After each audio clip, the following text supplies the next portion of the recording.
Radhe Radhe everyone. आज की video में हम जानेंगे गणेश स्थापना हम किस प्रकार करें। भाद्रपद मास के शुक्ल पक्ष की चतुर्थी तिथि को गणेश स्थापना के रूप में मनाया जाता है। इस दिन गणेश जी का पूजन किया जाता है।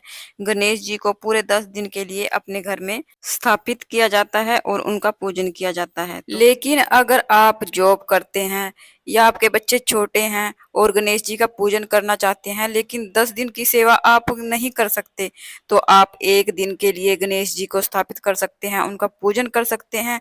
पूजा विधि कैसी रहेगी, इस वीडियो में आपको सारी जानकारी मिल जाएगी। प्लीज वीडियो को पूरा देखिएगा। और उसके बाद विसर्जन हमें कैसे करना होता है, उसके लिए मैंने अलग से वीडियो अपलोड कर दिया है, आप वो वीडियो भी जरूर से देख लीजिएगा। गणेश जी की पूजा करके उनका आशीर्वाद पाना चाहते हैं तो ये वीडियो सिर्फ उन्हीं लोगों के लिए है जो एक दिन की स्थापना करना चाहते हैं और गणेश जी का आशीर्वाद पाना चाहते हैं और उनकी सेवा करना चाहते हैं।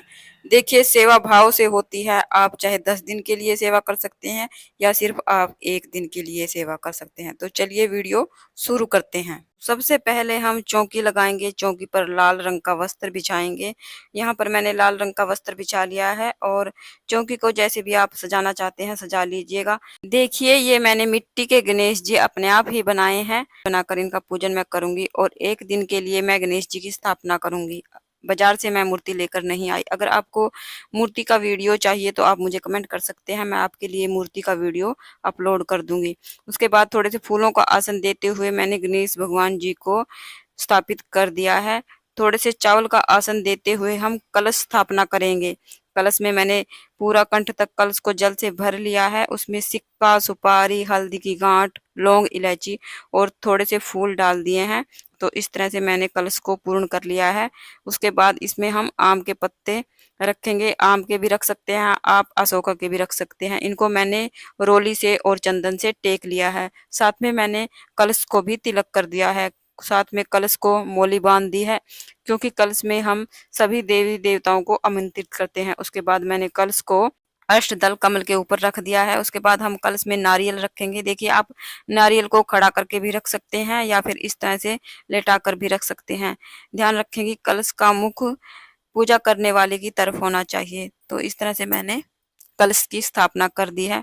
और हाँ, ध्यान रखें कि गणेश जी के राइट हैंड की तरफ ही हमें कलश की स्थापना करनी है। उसके बाद थोड़े से चावल का आसन देते हुए हम अपने मंदिर में, घर में गणेश जी रखते हैं, उनका पूजन करते हैं, उनको भी हमें पूजा में जरूर से विराजमान करना है। तो ये मेरे घर के मंदिर के गणेश जी हैं, इनको भी मैं पूजा में विराजमान कर लूंगी। साथ में हमें सुपारी के रूप में रिद्धि सिद्धि माता को विराजमान करना है।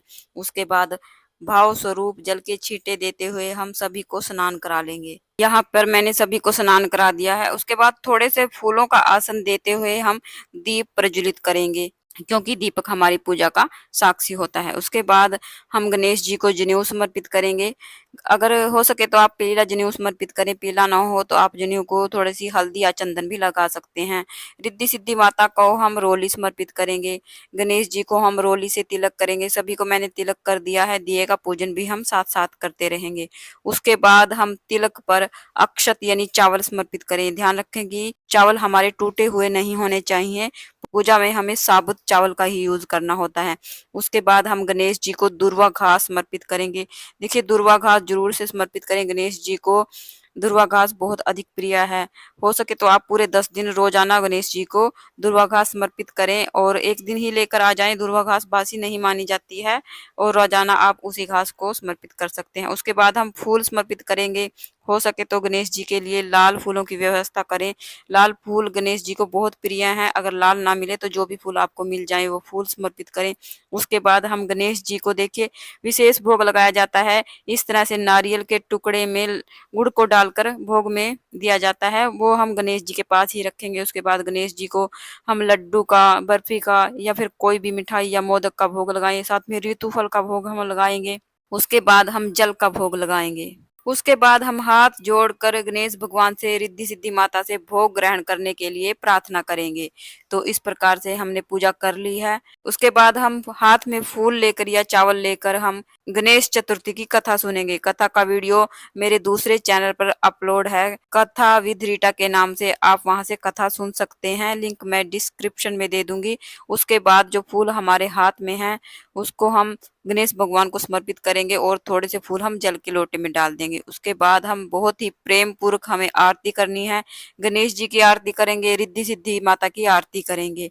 अगर आपको आरती नहीं आती तो आप फोन में चलाकर भी आरती कर सकते हैं, या फिर आप दिए को क्लॉकवाइज 5 या 7 बार घुमाकर, इसको भी आरती का ही स्वरूप माना जाता है। उसके बाद हम दक्षिणा रखेंगे। देखिए, दक्षिणा हमें पूरे 10 दिन में एक दिन ही रखनी है। आप पहले दिन स्थापना के दिन दक्षिणा रख दें या फिर आप आखिरी के दिन में दक्षिणा रख दें। उसके बाद हाथ जोड़कर हम भगवान से प्रार्थना करेंगे, अपनी मनोकामनाओं के लिए प्रार्थना करेंगे। अगर पूजा में कोई गलती रही है तो उसके लिए हम समायाचना करेंगे। तो इस प्रकार से हम पूजा कर लेंगे। उसके बाद हम अपने सीधे हाथ में थोड़ा सा जल लेकर चौकी के चारों तरफ से 2 बार वार लेंगे, आचमन कर लेंगे।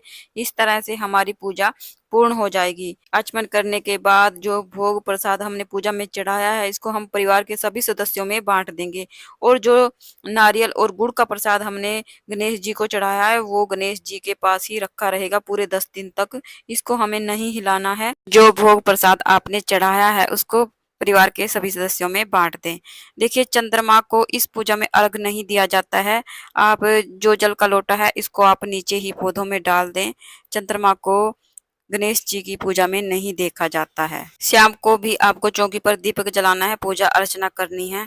देखिए, गणेश जी की स्थापना आप 1.5 दिन के लिए भी कर सकते हैं, 5 दिन के लिए कर सकते हैं, 7 दिन के लिए कर सकते हैं, पूरे 10 दिन के लिए कर सकते हैं। जैसे भी आपके मन में भावना है उसी हिसाब से आप गणेश जी को घर में स्थापित कीजिए। यहाँ पर मैंने 1 दिन के लिए गणेश जी की स्थापना की है। अगर आपको वीडियो अच्छा लगा है, आपके लिए यूजफुल रहा है, तो प्लीज वीडियो को लाइक कीजिए। और हम महिलाएं घर में तीज त्योहार कैसे करते हैं ये जानने के लिए मेरे चैनल को सब्सक्राइब कीजिए।